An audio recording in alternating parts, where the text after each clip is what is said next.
Hello everyone, my name is Sunny, and today I'll be taking you through the context of Arthur Miller's The Crucible that will guide you in your understanding of the play.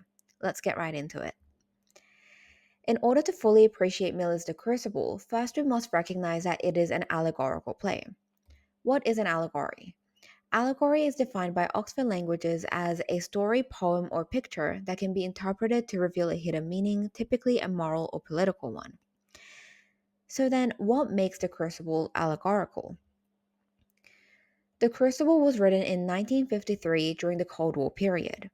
However, the play isn't set in the 1950s, but rather is a historical dramatization of the Salem Witch Trials in colonial Massachusetts between 1692 and 1693. The Salem Witch Trials refers to an event in American history where a series of investigations and persecutions resulted in 19 witches being hanged and over 150 suspects being imprisoned. Witches and suspects are in quotation marks because do you really think these people were actually using witchcraft to compact with the devil? The answer is no. But for the Puritans, the existence of devils and witches were real, and they were a real threat to society that caused mass hysteria in the Salem community and beyond. As Miller himself has once said, what terrifies one generation is likely to bring only a puzzled smile to the next. But the real question is, why did Miller use the Salem witch trials as a historical backdrop for his 1950s play?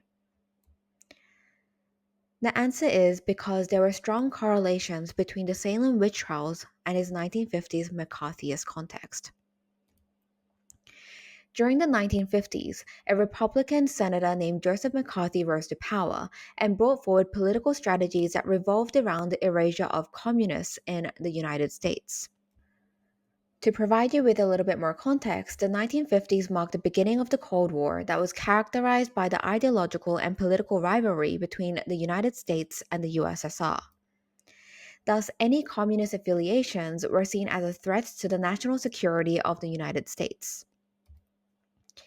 In 1950, McCarthy claimed that he had a list of over 200 communists in the US State Department. Was this true? The short answer is no, it wasn't true. But it was definitely enough to cause mass hysteria and paranoia within the US government and eventually the general population. This paranoia and hysteria towards communist threats is often referred to as the Red Scare. Then between 1950 and 1954, the term McCarthyism became used to describe the practice of accusing individuals of having connections with communism. The House of Un-American Activities, HUAC, targeted communism as a rebel activity, fueling the hysteria ensuing across the entire nation.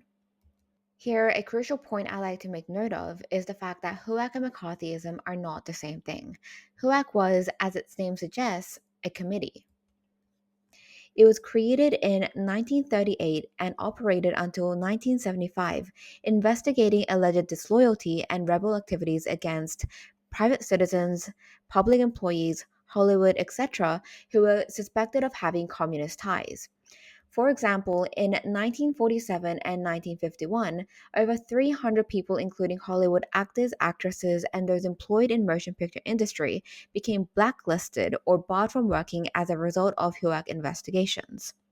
Fun fact, in 1956, Miller himself had testified before HUAC but refused to name writers he had met at a communist writers' meeting.